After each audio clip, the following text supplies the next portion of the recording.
Formal na pong hinalal bilang bagong Senate President si Senator Win Gatchalian sa special session kahapon. No-show dyan ang Cayetano Block ng maghalal ng bagong liderato pero present po sila sa confirmation hearing ng ilang opisyal. Dito na nga ba nagtatapos ang gulo sa Senado? Narito po ang report ni Mean Los Baños.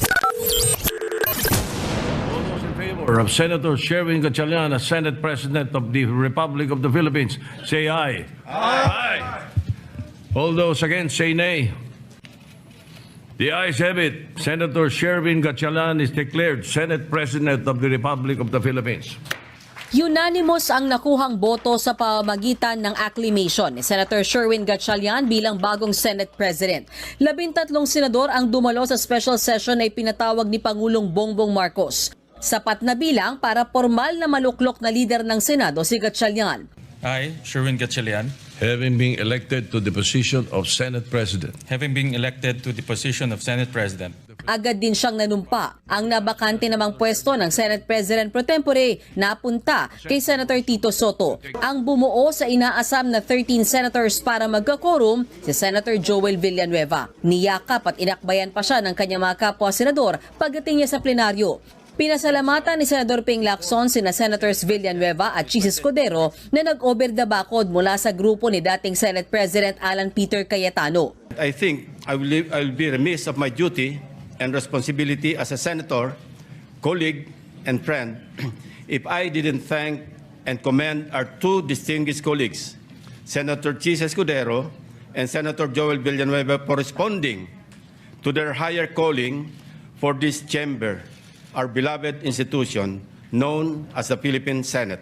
Dito rin inanunsyo ni Senator Lacson na pagod na siyang mawala ng kaibigan at magkaroon ng kaaway kaya binitiwan niya na ang chairmanship ng Blue Ribbon Committee. Sa ngayon, nananatiling chairman ng komite si Senator Erwin Tulfo. May plano pa ba silang imbitahan ang mga umano'y nagpakilalang bagman ni Zaldico? Salita na ho yun, paulit-ulit na lang. Unless kung meron silang bagong testigo naman, credible. At gusto natin sa Blue Ribbon, magdala sila ng dokumento. Hindi yung turo ng turo yung mga lintik na yan. Sa ngayon, pinag-aaralan daw ng komite na kasuhan si dating Congressman Mike Defensor na nag-organisa ng umano'y flood control hearing na nauwi sa presscon. Nag-aaralan na magpa-file ang usurpation of authority labang kay Congressman Defensor. Yung nangangarap na maging senador na Mike Defensor. Talagang usurpation of authority dahil hindi naman siya membro ng Senado. Hindi dumalo kaninang umaga sa botohan ng mga bagong liderato ng Senado ang Cayetano Block. Pero present ang ilan sa kanila sa confirmation hearing at plenary session ng Commission on Appointments o CA. Senator Marcoleta, sir, hi. Sir, bakit po kayo umattend kayo ng session, sir? The constitutional duty. I congratulate Sherwin, a dedicated, disciplined, hardworking, brilliant colleague and a dear friend. So I congratulate all of them and I'm glad na 13 ang boto. So maayos na, legal na. Hopefully, sana tapos na yung gulo, makapagtrabaho na tayo. Si Senator Amy Marcos naman matipid ang sagot ng tanungin ko kung tapos na ba ang gulo sa Senado. Ma'am, tapos na kaya yung gulo? Hopeful kayo, ma'am? Ang kapatid ni dating Senate President Alan Peter Cayetano natanong kung suportado ang liderato ni Gatchalian. Common sense, di ba? What's in the rules? What's in the Constitution? When you have 13, yun lang. So, hindi sumunod sa rules, doon lang naman kami may problema. Wala si dating Senate President Cayetano sa plenaryo, pero bago magsimula ang special session, naglabas siya ng statement at nag-concede. Nakausap na raw niya si Senator Joel Villanueva at alam na niyang selyado na ng Gatchalian Block ang 13 para maghalal ng bagong SP. Ayon pa kay Cayetano, isang malaking karangalan para sa kanya ang magsilbi bilang Senate President.